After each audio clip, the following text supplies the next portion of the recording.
Hi friends, welcome to భవిష్య vlogs. ఈరోజు మన వీడియో వచ్చేసి చేపల పులుసు వీడియో అండి.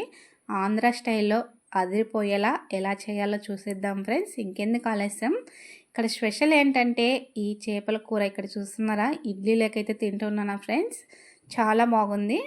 అలాగే ఇక్కడ తిరుపతి స్టైల్లో తిందామనేసి నేను కూడా ట్రై చేశాను. ఇక్కడైతే దోశ, ఇడ్లీ, చపాతీ అన్నింటిలోకి కూడా తింటారండి. ఇక్కడైతే ఫ్రెష్ చేపలను అయితే క్లీన్ చేస్తున్నాను ఫ్రెండ్స్. ఇలా మనకి ఫ్రెష్గా అన్న చేపలు ఇలా ఉంటాయి. కలర్ అనేది చూస్తే తెలిసిపోతుంది. మనకి ఐస్లో పెట్టినవి అయితే కలర్ వేరే వేరే విధంగా ఉంటాయి. ఇక్కడ వీటిని ఉప్పు వేసుకొని శుభ్రంగా ఒక 2-3 సార్లు క్లీన్గా కడుక్కోవాలండి. ఇక్కడ చూసారా, ఇలా నేనైతే క్లీన్ చేసేస్తున్నాను. ఇప్పుడు వీటిని క్లీన్ చేసుకొని పక్కన పెట్టేసుకుందాం. మన ఛానల్ని ఎవరైనా ఫస్ట్ టైం చూస్తుంటే ప్లీజ్ సబ్స్క్రైబ్ చేసుకోండి ఫ్రెండ్స్. అలాగే పక్కనే ఉన్న బెల్ ఐకాన్ని క్లిక్ చేయండి. బెల్ ఐకాన్ క్లిక్ చేయడం వల్ల నేను వీడియో పోస్ట్ చేసిన వెంటనే మీకు నోటిఫికేషన్ అయితే వస్తుంది ఫ్రెండ్స్. ఇంకెందుకు ఆలస్యం, చూసేద్దాం రండి. ఇక్కడ చేపలన్నింటినీ క్లీన్ చేసేసాం కదా. ఇప్పుడు ఇందులోనే కొద్దిగా కారం పౌడరు, కారం పొడి కదా, అదే పసుపు, అలాగే కొద్దిగా ఉప్పు, ఆయిల్ని వేసుకొని ముక్కలకంతా కూడా బాగా పట్టేలాగా కలుపుకోవాలండి. ఎందుకంటే మనకి చేప ముక్కలు కూరలోకి వేసినప్పుడు చప్పగా ఉండకుండా ఇలా మనము ఉప్పు కారాన్ని కలుపుకొని బాగా కొద్దిసేపు పక్కన పెట్టేసుకుందాము. ఇప్పుడు ఇందులో మనకి కూరకు కావాల్సిన పులుసు కోసం అయితే చింతపండును అయితే నానబెట్టేసుకుంటున్నాను. మనము టిఫిన్స్ లెక్క కనుక చేసుకునేది అట్లుంటే చింతపండు తక్కువగా వేసుకోవాలి. ఇడ్లీ, దోశ లెక్క కానీ ఇలాంటి వాటిలోకి. మనము రైస్ లెక్క అయితే ఎక్కువగా వేసుకోవచ్చు. ఇక్కడ ఇప్పుడు వీటన్నింటినీ కూడా మనము గ్రైండ్ చేసుకోవాలి. మసాలా వచ్చేసి అల్లం, వెల్లుల్లి, కొబ్బరి, కొంచెం ఎండు కొబ్బరి, అలాగే చెక్క, లవంగ కొద్దిగానే వేసుకున్నాండి, కొద్దిగా మిరియాలు, ఇందులోనే కొంచెం కొత్తిమీరను కూడా వేసుకోవచ్చు. నేనైతే ఇక్కడ లేదనేసి వేయలేదు. వీటన్నిటినీ కూడా ఇలా మెత్తగా గ్రైండ్ చేసి పక్కన పెట్టేసుకుందామండి. ఇప్పుడు ప్యాన్లో ఆయిల్ హీట్ చేసుకొని ఆవాలు, జీలకర్ర వేసుకోవాలి. అలాగే ఇక్కడ ఒక పెద్ద సైజు ఉల్లిపాయని చిన్న ముక్కలుగా కట్ చేసుకున్నాను. నేనైతే ఇక్కడ ఆయిల్ తక్కువగా వేసుకున్నాను. మీకు కావాలనుకుంటే ఇంకొంచెం ఎక్కువగా వేసుకోండి. టేస్ట్ అయితే చాలా బాగుంటుంది. నాన్ వెజ్లో ఆయిల్ ఎక్కువగా వేసుకుంటేనే టేస్ట్ ఇంకా సూపర్గా ఉంటుంది ఫ్రెండ్స్. నేనైతే తక్కువగానే వేసాను. ఇప్పుడు చింతపండు నానబెట్టుకున్నాం కదా, ఇదంతా కూడా మెత్తగా ప్రెస్ చేసుకుందాము. ఇక్కడ చూసారా, మనకి పోపు అనేది బాగా వేగిపోయింది. ఉల్లిపాయలు ఇలా వేగిన తర్వాత ఇందులోనే చిన్నగా తరిగిన ఒక టమోటాని అయితే వేసుకున్నాను.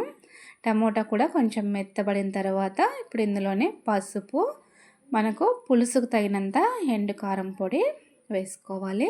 అలాగే మనం ముందుగా గ్రైండ్ చేసి పెట్టుకున్న మసాలాను అంతా ఇందులో వేసుకొని ఇప్పుడు పచ్చివాసన పోయేంత వరకు బాగా ఆయిల్లో ఫ్రై చేసుకుందాము. మనకి మసాలా అనేది మనం అన్ని పచ్చివే గ్రైండ్ చేసుకున్నాము కాబట్టి ఇలా పోపులో వేగితే కనుక టేస్ట్ అనేది చాలా బాగుంటుంది. ఇక్కడ చూసారా, ఇదంతా వేగిపోయినాక ఇప్పుడు ఇందులోనే రుచికి తగినంత ఉప్పును కూడా వేసుకుంటున్నాను. ఇదంతా కూడా బాగా కలిపేసుకుందాము. ఇంత లోపలే మనం చింతపండుని బాగా రసాన్ని తీసి పక్కన పెట్టేసుకుందాము. చాలా సింపుల్గా చేసుకోవచ్చు ఫ్రెండ్స్. తప్పకుండా ఇలాంటి చేపల కూర ట్రై చేయండి. ఆంధ్ర స్టైల్లో అయితే ఇలాగే చేస్తామండి. కాకపోతే టమోటా అనేది ఆప్షనల్, వేసుకుంటే వేసుకోవచ్చు, లేకపోతే లేదు. ఇప్పుడు చింతపండు రసాన్ని అంతా ఇందులో వేసుకొని బాగా కలిపేసుకుందాము. ఇక్కడ చూసారా, ఇలా కలుపుకుంటూ మనము అలాగే వాటర్ కూడా చూసుకొని వేసుకోవాలండి. ఒకేసారి వేసేసుకున్నాం అనుకో మనకి నీళ్ళు ఎక్కువ అయినా కూడా బాగుండదు అంతగాను, మరీ గట్టిగానే ఉండకూడదు. ఇక్కడ చూసారా, ఇప్పుడు ఉప్పు కారాన్ని ఒకసారి చెక్ చేసుకుందాము. మనం ఒకేసారి వేసినా తెలియదు కాబట్టి అప్పుడు మధ్యలో చెక్ చేసుకుంటే తెలుస్తుంది. ఇప్పుడు కొద్దిగా ధనియాల పొడి, అలాగే జీలకర్రని వేయించి పొడి చేసుకున్నాండి, అది కూడా కొద్దిగా వేసుకున్నాను. ఇక్కడ చూసారా, బాగా మరిగించుకోవాలి. ఇలా బాగా మరుగుతున్నప్పుడు మనము ముందుగా ఇక్కడ పక్కన పెట్టేసుకున్నాం కదా చేప ముక్కల్ని, వీటిని ఇప్పుడు ఇందులో వేసేసుకుందాము.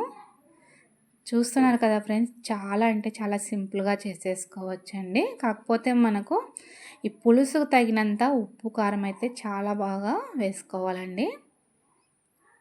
ఇక్కడ చూసారా మళ్ళీ ఇంకొకసారి అయితే చెక్ చేస్తున్నాను.